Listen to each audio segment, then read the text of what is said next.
Hey everyone, welcome to Shoot On. We're about halfway through summer, and that of course means it's about time for hunting season to start, which means it is now time to start preparing for hunting season.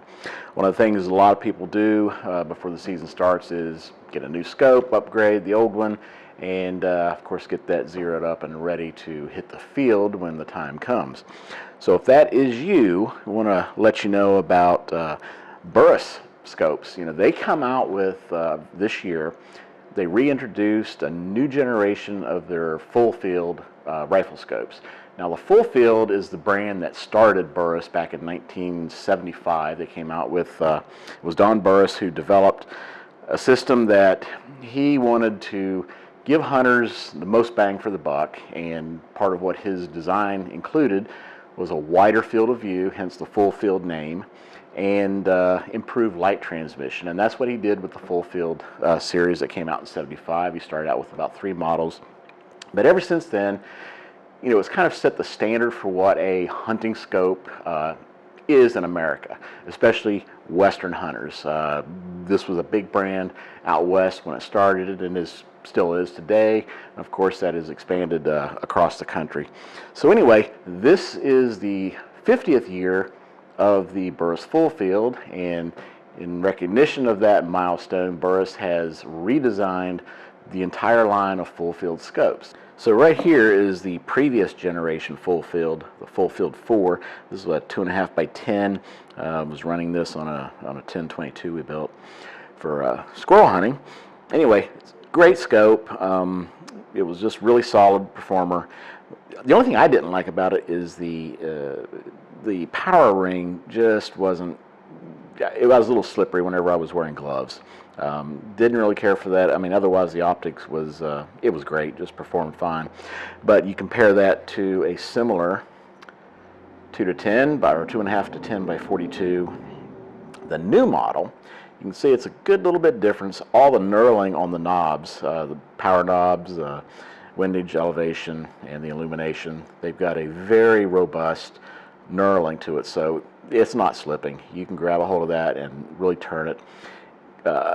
Just nice, and they're more compact. That is a trend that you'll see with a lot of the stuff that's coming out from Burris right now, as well as their sister company Steiner. Compact design, more compact, lighter weight, much easier to maneuver and manage in the field. So that's a huge plus in the overall design.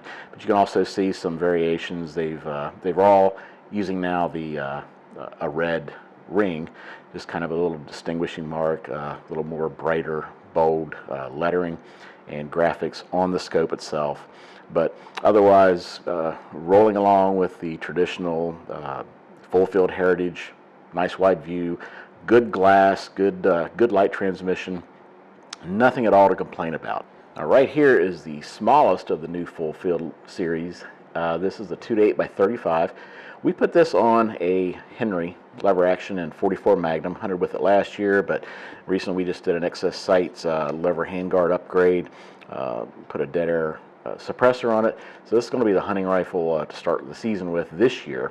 But this super compact design is just perfect for a shorter carbine, lever action, what have you. Just really makes things nice and tight, light, and easy to maneuver when you're in the brush. The new models range from a 2 to 8 by 35 up to a 6 to 24 by 50, and we have a couple of additional models here, the 3 to 12 by 42 and the 2.5 by 10 42. Anyway, MSRP on this starts at $192 and goes up to $600, so you'll get a little bit less on retail. But anyway, that's a pretty good range of price, all within the, we'll call it the working man zone, and a diversity of optic sizes and power factors, so you can find something that you need for pretty much any application. Another feature that Burris has added to the Fullfield line for this year is something they're calling knob synergy. Really all this is a customizable elevation knob system. So Burris offers several different types. You can go online and choose them. One of the neat things is they do offer custom ballistics for your particular load and how you're going to be shooting. So if you really want to get dialed in, that is the way to go. And it's also offered in the cap version. So, for a gun like this, kind of nice to have the cap because I'm not going to be, dialing in the shot when I'm hunting whitetail deer out in the woods. But, if you're into the really longer range stuff and you want to get quick adjustments, you can go for an exposed turret, exposed cap. Really, again, giving the consumer diversity in what they want to go for. And again, these are going to be only offered on the non-electronic scopes going forward throughout the entire Burris line. So yeah, Burris has a lot going on this year. The Fullfield line turns 50, and in recognition of that, a complete redesign of this long-lived scope series. A lot to choose from, good price range. So yeah, if you're looking for a new scope for your hunting rifle this year, now's the time to start considering that, and definitely take a look at the new Fullfield series. I think you'll like it.